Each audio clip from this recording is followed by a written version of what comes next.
Hi, welcome to the very last week of semester. I hope that you have enjoyed your studies and it's been profitable and a great time of encouragement and blessing to you as a student.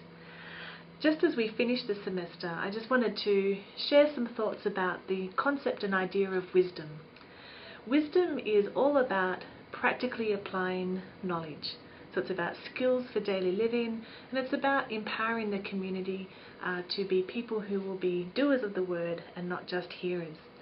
And so to reflect upon the importance of wisdom, and for us as people who are following after Christ, who are wanting to apply the word of God to our daily lives, which is what wisdom is all about, I wanted to reflect on Proverbs 31. We sometimes think that this is a poem that should be read at women's conferences or on Mother's Day, but it's actually a poem that is summarizing what the wise person is like.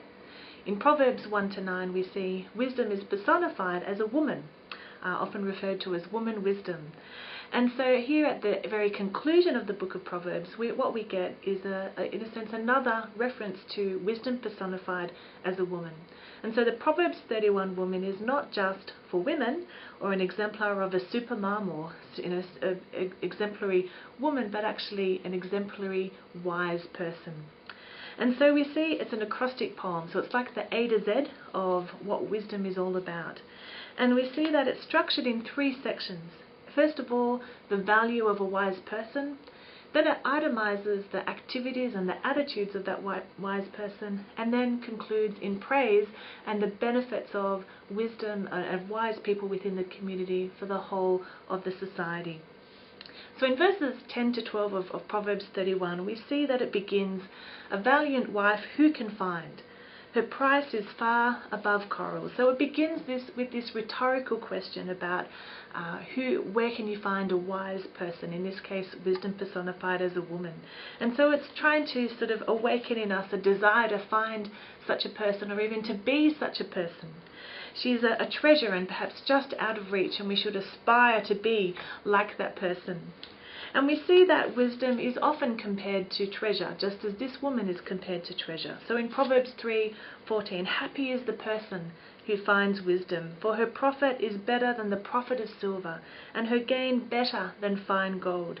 Wisdom is more precious than jewels, and nothing you desire compares with her." We see also in Proverbs 8:11, "Wisdom is better than jewels, for all that you may desire cannot compare with her." So we see that it is essentially describing a wise person who can find. They are more precious than rubies or coral, literally, in this passage. And so the value of a wise person is introduced to us. Then in the next section, in verses 13-27, we find all the activities and attitudes of a wise person. It kind of itemizes. So it's not saying this person does all of these activities, that they're a workaholic and they work 23 hours a day and sleep 1, but it's itemizing the kinds of activities that a wise person does. We see, for example, that she rises like a lioness in the night and provides the prey for her household and the quota of food for her servants. And so we see that this woman, this wise person, plans, that they're prepared, that they're diligent, that they are energetic, and they look for not just benefiting themselves but serving others. So a key attribute of a wise person is they serve other people, that they're wanting to, in a sense, be blessed, not for their own benefit or at the expense of others, but they're wanting to be blessed so they can then be a blessing to others. So we see that she's also she considers a field and purchases it, and the fruit of her palm she plants a vineyard. So we see this person, this wise person, is someone who plans, that they prepare, that they see through observation and plan and look forward through their experience in how to, in a sense, do better. And so that's one of the qualities or attributes of a wise person. We see that it says later, "Her palm she spreads out to the poor, and she holds out her hands to the needy." So one of the activities of a wise person is that they help the disadvantaged and the powerless.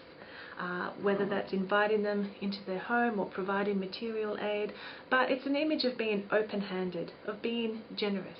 And so the attitude of a wise person is being generous to others, is being kind to those who have less opportunity or are less advantaged than themselves. And so we see that Proverbs 31 then concludes with the praise of that wise person. It says, her sons arise and pronounce her blessed. Her husband rises and praises her. So in the main body of that poem we see that the wise person, or the wisdom personified as a woman in this case, is emphasized of the kind of blessing that she is to the household, and not just to the household but the whole community. And it's now highlighting the response of the people that she influences to them, that they pronounce their words as a powerful force, pronounce her as being blessed. And in a sense they're reciprocating the good that she does for others. Like wisdom's advice throughout the whole book of the Proverbs, she doesn't seek praise for herself, but allows others to praise her. She's strong and confident as a wise person should be.